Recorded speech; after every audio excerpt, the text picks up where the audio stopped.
Hi hello ನಮಸ್ತೆ ಎಲ್ಲರೂ ಹೇಗಿದ್ದೀರಾ? ಐ ಹೋಪ್ ಎಲ್ಲರೂ ಚೆನ್ನಾಗಿದ್ದೀರಾ ಅಂತ ಭಾವಿಸ್ತೇನೆ. ನಾನು ನಿಮ್ಮ ಪ್ರೀತಿಯ Shaila Satish. Welcome back to my channel.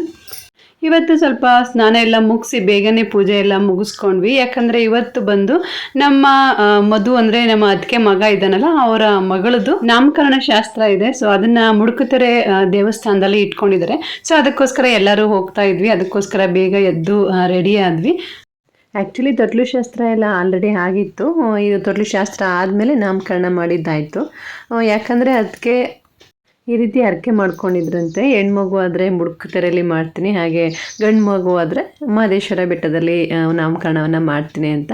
So ಹಂಗಾಗಿ ನಾಮಕರಣ ಎಲ್ಲ ಮುಡುಕುತೆರೆಯಲ್ಲಿ ಇಟ್ಕೊಂಡಿದ್ರು. ಬಟ್ ತೊಟ್ಲು ಶಾಸ್ತ್ರ ಎಲ್ಲ ಚೌಲ್ಟ್ರಿನೇ ಮಾಡಿದರು.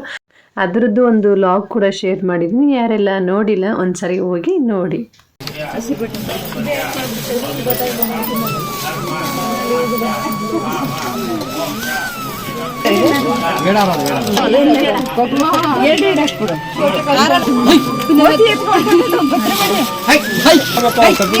ಅಲ್ಲೋಗ್ ತೆಗಿಯುವಂತ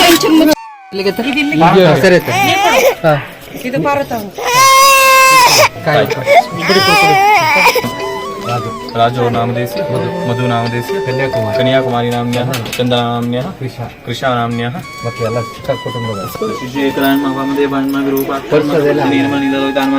ದೇವ್ರ ಮುಂದೆ ಎಲ್ಲ ಪಾಪು ಮತ್ತು ಅವರ ಅಪ್ಪ ಅಮ್ಮನ ಇಬ್ಬರನ್ನು ಕೂರಿಸಿ ಪೂಜೆ ಎಲ್ಲ ಮಾಡಿಸಿದ್ರು. ಹಾಗೆಯೇ ದೇವ್ರ ಮುಂದೆ ಅಕ್ಕಿ ಮೇಲೆ ಕೃಷಾ ಅಂತ ಹೆಸರೆಲ್ಲ ಬರೆಸಿ, ಹಾಗೆಯೇ ಅಪ್ಪ ಅಮ್ಮನ ಕೈಯಲ್ಲಿ ಮಗುವಿನ ಬಲಗಿವಿಗೆ ಕೃಷಾ ಅಂತ ಎಲ್ಲ ಹೇಳಿಸಿ ನಾಮಕರಣವನ್ನು ಮಾಡಿದ್ರು. ಸಾಮಾನ್ಯವಾಗಿ ಎಲ್ಲರಿಗೂ ಗೊತ್ತೇ ಇರುತ್ತೆ, ಮುಡುಕುತೆರೆನ ಡೆಮೊಲಿಷ್ ಮಾಡಿದ್ದಾರೆ. ಸೊ ಹೊಸದಾಗಿ ಕನ್ಸ್ಟ್ರಕ್ಟ್ ಮಾಡ್ತಾ ಇದ್ದಾರೆ. ಸೊ ಅದರದ್ದು ಕಾರ್ಯಗಳು ಇನ್ನೂ ನಡೀತಾ ಇದೆ. ಸೊ ಅದಕ್ಕೋಸ್ಕರ ಪಕ್ಕದಲ್ಲಿ ಇರುವಂತಹ ದೇವಸ್ಥಾನದಲ್ಲಿ ಈ ರೀತಿ ನಾಮಕರಣವನ್ನು ಮಾಡಿದ್ರು. ಕೃಷಾ ಮತ್ತು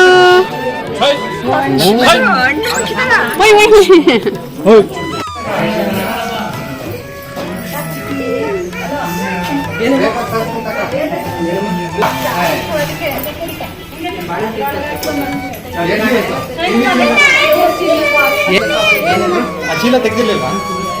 ತಟ್ಟೆ ಏನಿತ್ತ?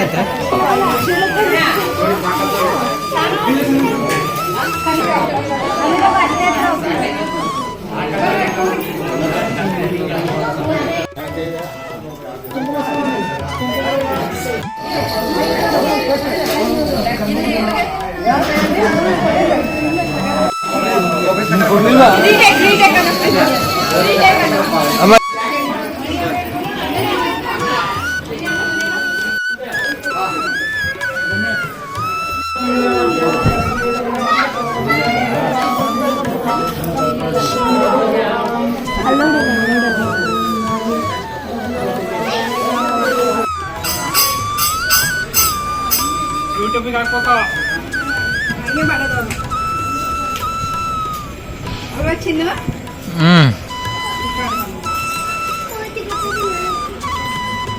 ಫ್ರೆಂಡ್ಸ್. ನಮ್ಮ ಮತ್ತೆ ಒಂದಂತ ಮೇಲ್ ನಿಂತಿದ್ರೆ ಕೊಳ್ಳೋ ಕಾಣ್ತವ್ರೆ ಫ್ರೆಂಡ್ಸ್.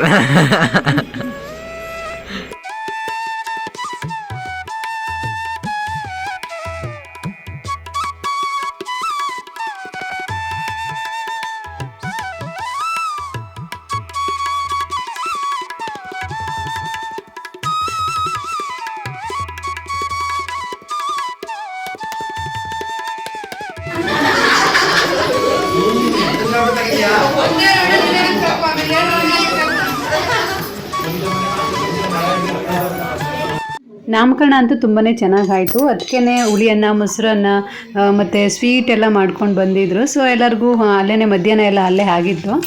ಸೊ ಊಟ ಎಲ್ಲ ಮುಗಿಸ್ಕೊಂಡು ಬಂದ್ವಿ. ಸ್ವಲ್ಪ ಸಾಯಂಕಾಲ ರೆಸ್ಟ್ ಮಾಡಿ ಆನಂತರ ಕಾಫಿ ಟೀ ಎಲ್ಲ ಕುಡಿದು ಇವಾಗ ಅಡುಗೆಗೆ ಶುರು ಮಾಡಿದ್ದೀನಿ.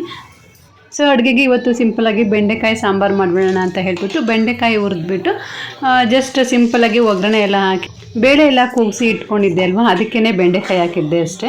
ಇವತ್ತು ಬೇರೆ ಯಾವುದೂ ತರಕಾರಿ ಇರಲಿಲ್ಲ. ಸೊ ಹಂಗಾಗಿ ಬೆಂಡೆಕಾಯಿನೇ ಹಾಕ್ಬಿಡೋಣ ಅಂತ ಹೇಳ್ಬಿಟ್ಟು ಈ ರೀತಿ ಹುರಿದು ಹಾಕ್ತಾಯಿದ್ದೆ.